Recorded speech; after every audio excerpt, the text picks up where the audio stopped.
Imagine this. It's Friday afternoon, and you're just about to relax after a long week. Then your phone buzzes. It's your colleague asking for help with a last-minute project. You hesitate, but you feel a knot in your stomach. You don't want to seem unhelpful, so you say, "Sure, I can do it." Now there goes your weekend. How many times have you found yourself in this situation? You're tired and you know you don't have the time or energy, but you just can't say no. You're not alone. Most of us struggle with turning down requests, fearing disappointing someone or being seen as rude. Also, it makes us drained, nervous, and bound to unwanted commitments. In this video, we'll show you why saying no is a good thing. We'll explore why it's so hard, how saying no can change your life, and give you some simple tips to start setting boundaries without feeling guilty. So are you ready to take back control of your time and energy? Let's dive in. Saying no sounds simple, but it's one of the hardest things to do. Why?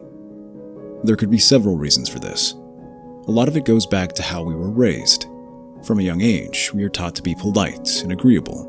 If a parent or teacher made a request, saying no wasn't seen as an option. It felt like talking back or being disrespectful. Over time, that habit of saying yes to avoid punishment or negative reaction from our society, especially our parents, sticks with us into adulthood, and saying no starts feeling rude or selfish. How many times have you said yes, even though you didn't want to, just because you didn't want to let someone down? Comment below if this sounds like you. Another reason is self-doubt. Many of us struggle with imposter syndrome, feeling like we aren't good enough in our roles. So to avoid giving the impression that we are incapable of doing the work, we say yes to everything. We're trying to prove ourselves, even when it's too much. There's also a natural desire to avoid conflict. You don't want to upset others or risk losing their approval. Some studies show that people will agree to things they're uncomfortable with just to keep the peace. And then, of course, there are a lot of people pleasers. These individuals find it particularly tough to say no, even sacrificing their own needs to make others happy. They end up being stressed and exhausted. That is why saying no is important to people and their unwanted requests. Constantly saying yes to anything and everything comes at the cost of losing yourself. You lose control over your life, you lose control over your time, and you lose control over your priorities, because you are available to anyone for any task at any time. Is it worth it? What do you think? When you work like crazy for the whole week so that you can have a weekend by yourself, only to end up doing work for some Samantha from your office who couldn't complete her task on time. On the flip side, when you start saying no, you are setting boundaries, and boundaries are essential for protecting personal time and energy. It's not about being rude or unhelpful, it's about prioritizing what truly matters in your life, and not letting any Samantha misuse you or your kind nature. People who can confidently say no have more control over their lives. They have more time to focus on things that align with their goals and values, and less on what drains them. It also leads to healthier relationships. When you say yes just to avoid disappointing others, it builds hate over time. However, saying no shows respect for oneself and creates mutual respect from others. Now the question is, how can you say no nicely and not feel guilty too? For this, we have 7 simple strategies you can implement in your life to start saying no when you don't feel like it. When it comes to saying no, being clear and direct is key. We often struggle with this, fearing they might hurt someone's feelings or come off as rude. However, being straightforward can be a relief from both parties. Imagine a friend asking for a favor that feels too much. Instead of dodging the request or giving vague excuses, it's better to simply say, "I appreciate you thinking of me, but I can't help this time." This way, the friend knows where they stand without mixed signals.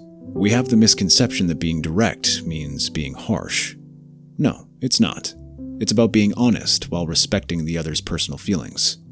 This not only sets clear boundaries, but also shows that you value your own time.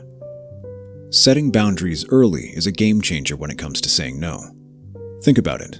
When someone asks you to take on a new project or join yet another social event, it's way easier to say no if you've already defined your limits. Imagine telling your friends up front that you only have time for one weekend outing a month. Then, when they ask for another gathering, you can confidently decline without guilt. Speaking of this, share your funniest "I should have said no" moment in the comments below. Let's see who got stuck in the worst of ways. Yet by setting your boundaries early on, you can avoid the awkward feeling of having to change your mind later. You will gain greater respect from others if you are honest about what you can handle. Plus, it gives you space to focus on what truly matters to you. When it comes to saying no, using empathy can make a big difference. You can acknowledge the other person's feelings without compromising your boundaries. For instance, if a friend asks you for a favor that you just can't take on, you might say, "I really appreciate you thinking of me, but I'm overloaded right now." This approach shows that you care about their request while still standing your ground. It's also important to be honest about your limits. If a colleague asks for help on a project, you can say, "I understand how busy you are, but I have my own deadlines to meet." This way, you're showing understanding without sacrificing your own needs. Sometimes you can offer a different option. For example, if someone wants you to join an event but you can't make it, suggest meeting up another time instead.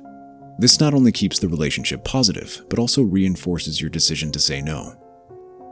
Another great way to say no is offering alternatives. Instead of just shutting down the request, you can turn that no into a maybe later. Someone asks you to help with their massive yard sale, and you know you'd rather binge watch Stranger Things in your pajamas. Instead of saying, "Nope, not happening," you can say, "I can't make it, but how about I help you pack up the leftovers afterward?" This way, you're not only saying no, but also showing you care. You can keep your Saturday plans unchanged and still offer a helping hand.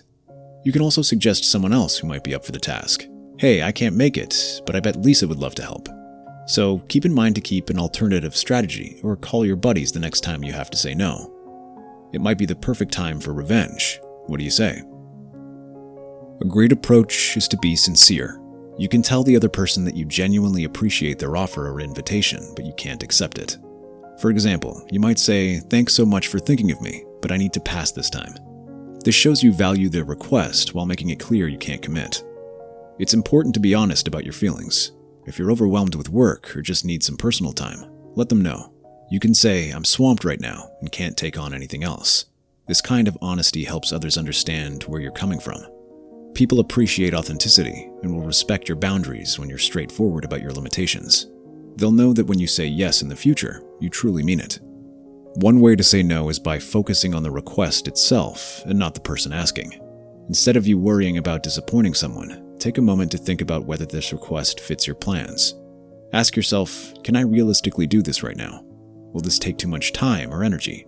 If the answer is no, then that's your answer. It's not about rejecting the person, it's about whether you can handle what they're asking. When you say no, you're not saying anything negative about them as a person. You're simply acknowledging that their request isn't something you can take on at the moment. This makes it easier to turn down things that don't work for you without feeling guilty or pressured. Lastly, a great way to get comfortable with saying no is to practice. Practice as much as you can. Tell a close friend or family member that you want to try saying no more often. It's just a little exercise, and they can help you out. Imagine different scenarios in your mind. Picture a friend asking for a favor that you can't handle right now. Instead of feeling trapped, practice saying, "I'm really busy at the moment, so I can't help." The more you say no in these safe spaces, the easier it will become in real situations. Now that you know how to express yourself, let's consider the circumstances where saying no is not an option, but a necessity. Knowing when to say no can be tricky. Every situation is different and will have its challenges. But there are some common scenarios where you must say no. If you feel stressed or anxious about taking on more tasks, it's a clear sign that you should consider saying no. It's okay to prioritize your own needs. Another time to say no is when a request doesn't align with your values or goals. If someone asks you to do something that feels uncomfortable or goes against what you believe in, trust your instincts and decline. Moreover, when you sense someone is taking advantage of your kindness, if you constantly feel pressured to help but receive little in return, it's a red flag, man. Run. You should also say no when the request interferes with your time. Everyone needs time to relax and recharge, and that time is just as important as work commitments. Lastly, if you're simply not interested in something, it's perfectly fine to say no. You don't have to justify your choices to anyone. Trust yourself and put yourself first sometimes, rather than Samantha. As Warren Buffett once said, the difference between successful people and successful people is that successful people say no to almost everything. So start saying no and make room for things that truly matter in your life. If this video helped you, make sure to share it with someone who needs to hear this. Stay tuned for our next video, The Art of Not Giving a Fuck, where we'll dive into why caring less can bring you more peace and happiness. You don't want to miss it. Thanks for watching, and until next time, take care of yourself.